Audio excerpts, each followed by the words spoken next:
Okay, and it started. Let me go here to get my lesson quiz.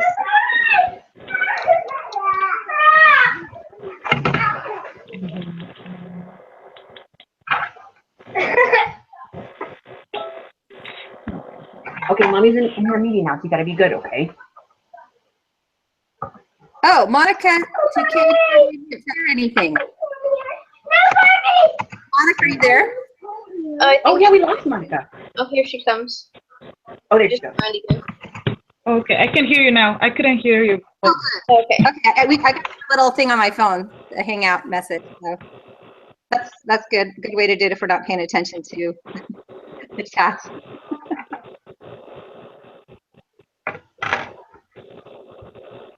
Let's close this. Yeah, that happened to me the one time, and so I had to start my computer over. All right, so question 1 we'll answer. Complete interview preparation. Question 2.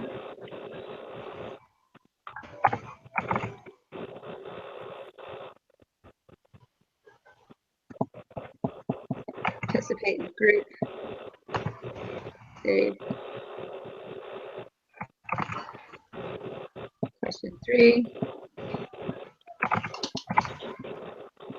Whew. All right, does someone want to start besides me? I'll start. So Sounds good. Okay. in previous lessons, we have assumed the population standard deviation was known. In this lesson, we're making a different assumption about standard deviation. What has changed? We assume it's unknown. Number 1. That's right. Yeah. I agreed. Okay.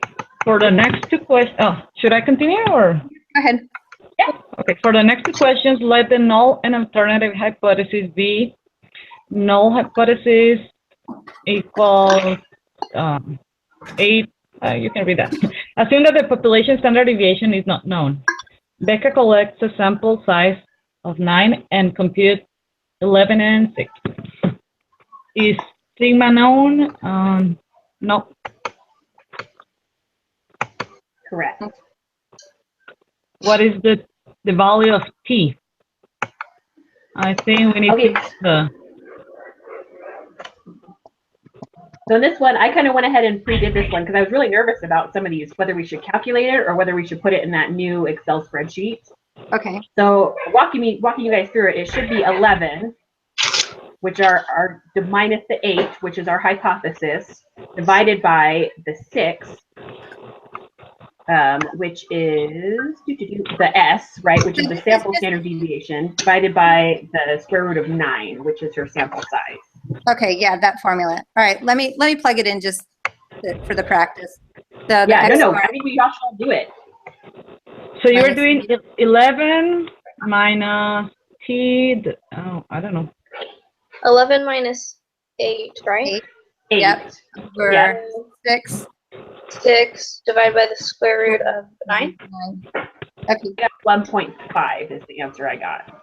All right, let me. Hold on, let me do Divided. Okay, just give me a minute. You take your time. Take your time.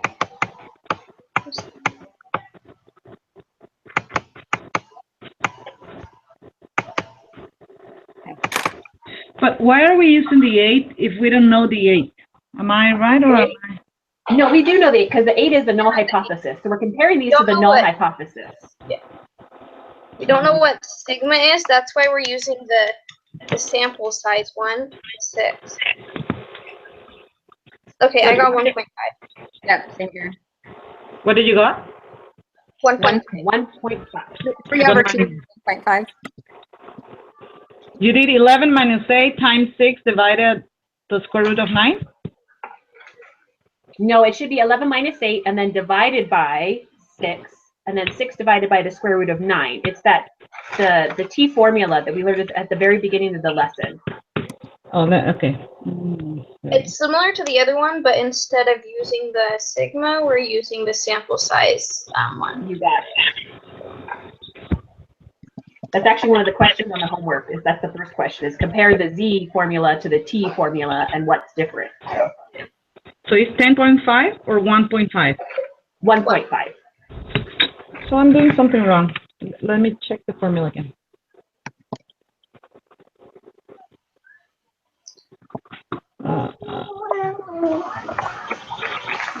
Okay. Oh, okay. Espérate.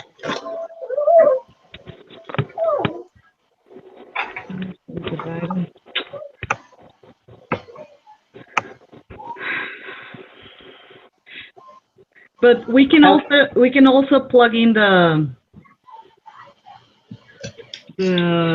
things or not. If we had the data, we could plug it into that new spreadsheet, but since we don't have all the data, we can't. Well, I'm getting 10.5. I don't know why. 11 minus divided. The only thing I can think of is that you're entering it in your calculator. Maybe there's a parenthesis error. Yeah, I'm still getting 10. Read the formula again that you have, Monica. 11 minus 8 divided 6 divided the square root of 9. Yep. 10. So just do it this way. What's 11 minus 8? Okay, I'm doing. Okay, that would be 3. Yeah. Yep. And then just do the bottom separate. What is 6 divided by 3? Because square root of 9 is 3. What's 6 divided by 3? Divided by 6. That would be 3.464. All right, I don't know if that is, but yeah, now take 3 divided by 3.6. Well, 6 divided by 3 should be 2. Oh. You're right. You're right. 6 divided by 6 divided by 3. Divided by 3, because the square root of 9 is 3. So 6 divided by 3 would be 2. So then you'd end up with 3 divided by 2 to get the answer of 1.5. Are you following us there? No, I got lost. So if I Here. So just work on the top. Just work on the top first. So if we just work on the Yeah. top, we take Yeah, I got 3 in the top. I got Right 3 in there. the top. Oh Can you yeah, see it's Here. yeah, it's 2. Something got wrong with it. So 3 divided 2. Uh-huh. Is the I don't know why. Okay, I was pulling in everything and didn't work, but yeah, now I got 1.5. Okay. Sorry. Okay, for this next one, you guys, what I did is you're going to want to open up that quantitative inference one, and we need to enter all this data in. So if you guys want to go ahead and open up your sheets, I've already did it because I had 2 screens. I And just put it all in. put it in, yeah. I say, if you guys want to do it, maybe I'll read it to Or do we everybody. put it in? It wouldn't let me copy and paste. It said No, to it copy and doesn't. paste. Yeah. Sorry. So if let me know when you're ready, and I'll just start reading them off. Oh, Okay. okay, hold up. I'm plugging in everything. Okay. Less than 9.8. So the null hypothesis, we have to say, is less than Just plugging in the. 9.8 is a null. Is our confidence level 95%?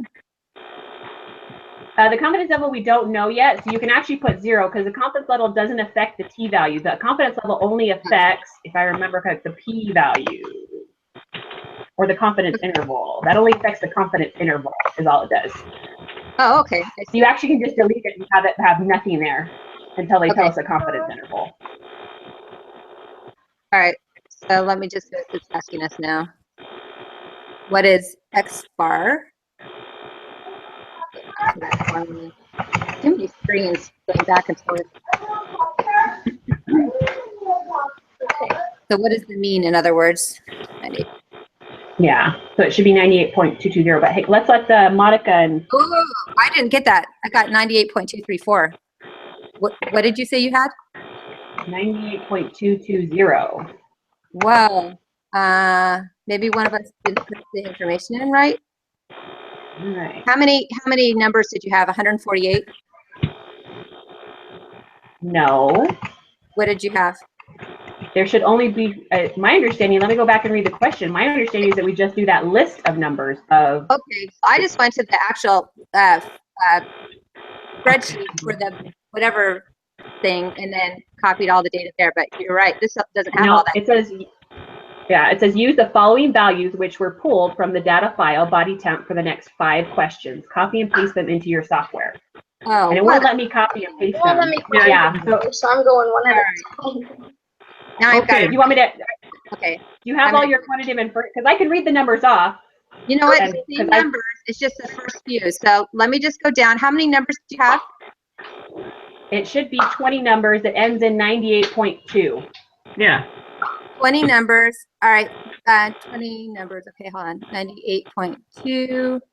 Okay, got it. So I'm going to just delete the rest of them and see if I get the same answer. Let's see their contents. And that is 20 numbers. Okay, 98.22. Oh, Zero. you mean, right? Yep. All right, now I got it. I see. Okay, everyone ready? Are we ready for, everyone got question 6 right? 98.2. Hold on, I'm still putting in the values. I have a question. Okay, So the type of Yes. test would be what? the type of test. Oh, Greater than, equal to? I I saw it. Okay. Oh, Is yeah. greater than, yeah? No. Yeah, greater. No. That is less than that one. Yeah. I put it on. Yeah. Yeah, that's less than 98.6. Okay. Do we need to put I the think zero down when it says round to 3 decimals? Do we need to put 220? I would say yes. Okay. And then the null hypothesis is 98.6.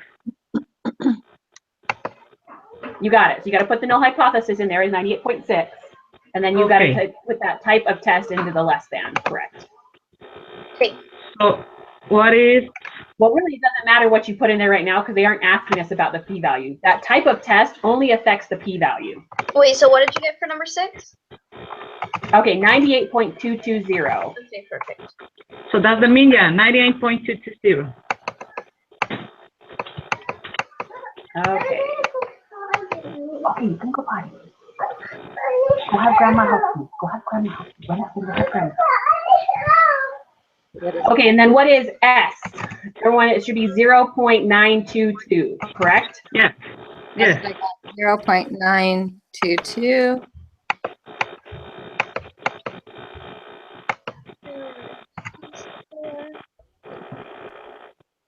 And then our t-score should be negative 1.843. Does everyone got that? Yes.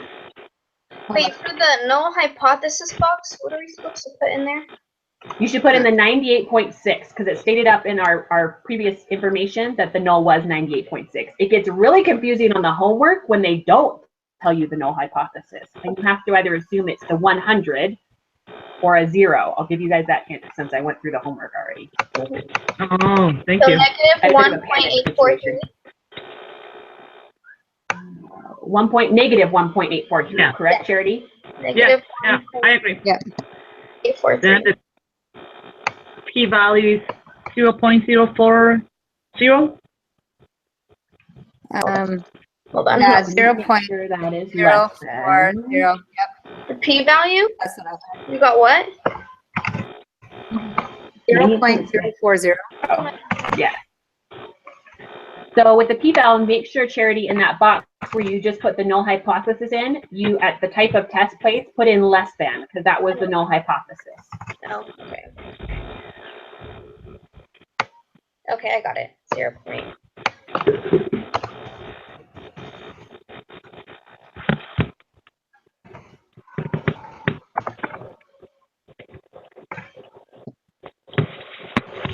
All right, so what's This the correct one. decision? And we're going to compare the 0.040 or whatever to 0.05.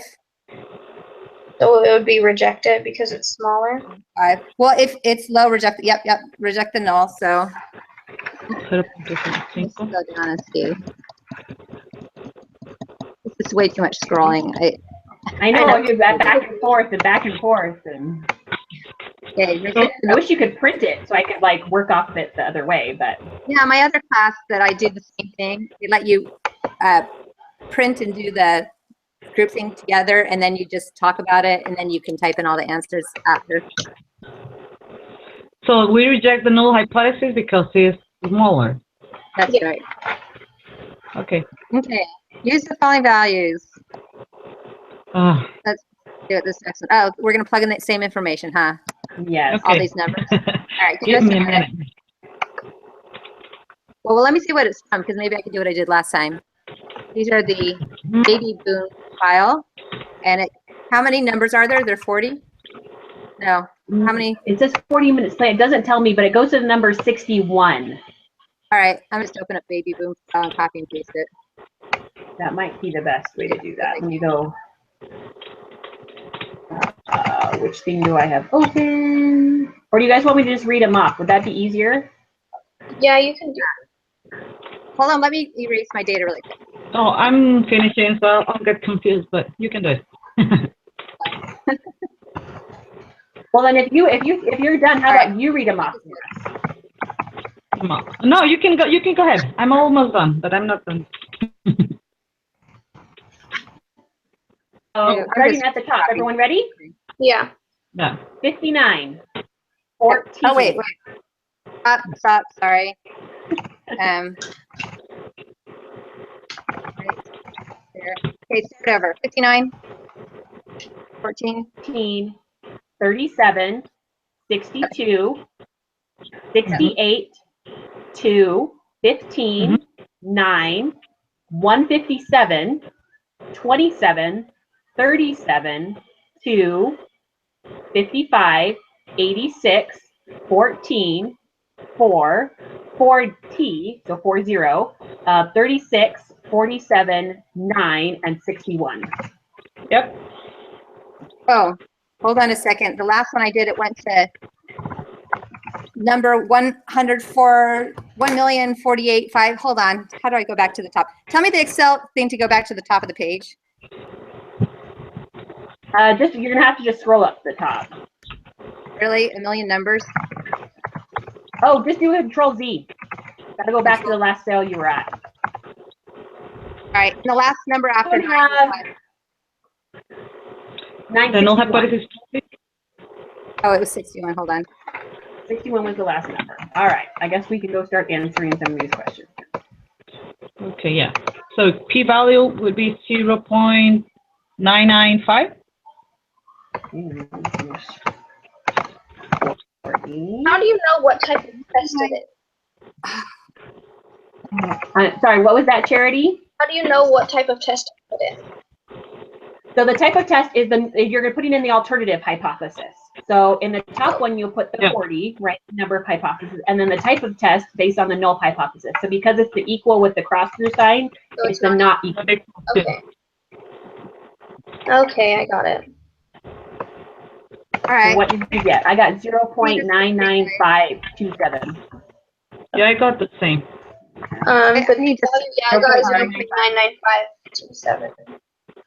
So what is it? Are you with us, Melody, or do you need some help Well, back there? Second. Okay. Find p-value. I'm almost with you. I copied it into the wrong spreadsheet because I have so many things open on my computer. And then I just moved it. Okay. So p-value. Oh, it's one of the, you have to move, what? Why do I have 1.9785 to the negative? Is that what you guys have? No, so real quick, go ahead for your p-val. Make sure you put in for your null hypothesis first. Put 40. that in as a 40. And then Okay. you're going to do, as far as your test goes, do the not equal to, just under the type of test. And then see if you got the 0.955. I did. Yay! Perfect. 0.995. Yes. All right. Question 12. So fail to reject it, right? Yeah. Yes. So 0.995 is, what was our level of significance was 0.5, correct? 0.01. Our p-value is greater than. So you So failed. fail to reject. Way to go. You're getting this. I have to look at the sheet every single time, Charity, because I'm like, wait, what? Every time I have to double check. Just read my notes on that one. For sure gonna have to take notes for that for the test. Now we're just going to change it to mu is less than 40 for the next question. So less than. And then it wants to know what the p-value Our is. p-value decreased. It went from the 0.995 to 0.502. Yep. Yeah. And you still failed to reject it because it's still higher than 0.01. Charity, awesome. Charity's totally getting that part. Wait, All but when right. we were comparing to do that. We're just Level comparing of the significance, yeah, that 0.05. You values. always Got it. compare, yeah, that level of significance. The p-value to the level of significance. Okay. All right. Now construct a 95% confidence interval for the true mean wait time between first of a hospital. So you should just be able to put the 0.95 up in that confidence interval section, the numbers of 23.499 and 56.597. Yeah, I got that. Wait, what? 23.499. And Oh, is it still the same data? And yep, I see Still that. the same data, yeah, we're still in the same data, thankfully. I was like, whoa, what are you guys getting? Okay. But it says round to 1 decimal place, so it's 23.5. Oh, good point. Yep. That's right. For the loan. Excellent, thank you for catching that. Wait, what did you say? And 56. So Sharon, are you with us? Did you get 23.499? 499. And we just Yeah. got to round it to 23.5. And And then I want the upper limit. 56.597, so 56.6. So yeah, 56.6. Okay. That's all of them. Okay. That's all of them. I will save responses and go submit the quiz really quick. So I would, again, with the tip with the homework, when they don't obviously state the null hypothesis, because they did here, you're gonna have to really read the question very carefully and figure out. And normally it says, hey, it's a parameter of like 100 or 0 or whatever, and you'll have to put that in, because the null hypothesis does affect your t-score. Okay. Okay. Wait, when I they was playing don't around say with the null, you said you put in a And they just 0? have You can either put in a 0, or you have to read the question really carefully. Like for an example, they give an example of a double stuffed versus regular Oreos. Okay. 0 in there is my null hypothesis because they essentially didn't give me a null hypothesis. When would it ever But be in 100? another, When would it what's be that? 100? Well, what? When would it be When it 100? was 100, the question when they were describing about, they were describing test scores, and obviously your max test score was 100. So that's when, and they were trying to figure out, of course, if it was less than that 100. So that's where you kind of got to So the 100 would be if it was actually stated that that's the The standard. null. Got That's it. the null hypothesis. You just had to pay but they attention. don't state it anymore in the homework. I think they're trying to get us to be smart and like figure it out on our own. So Well, if you don't know it, put 0. If you know it, put what it is. That's all you got it. We got 100%, by the way. Way to go, ladies. Oh, thank you. Yay. Okay. All right. Well, I think that's all. Anyone have any other questions? No. For sure, I feel like I need to start keeping a formula chart of what all these formulas are, and not keep flipping through my notes over and over again. And not wait until the next test to make that chart. I have my formulas Yes. here. I don't know if you can see, but I have all these post-its and formulas. That's the only way I can. Okay. Okay, guys, I'm going to stop this broadcast.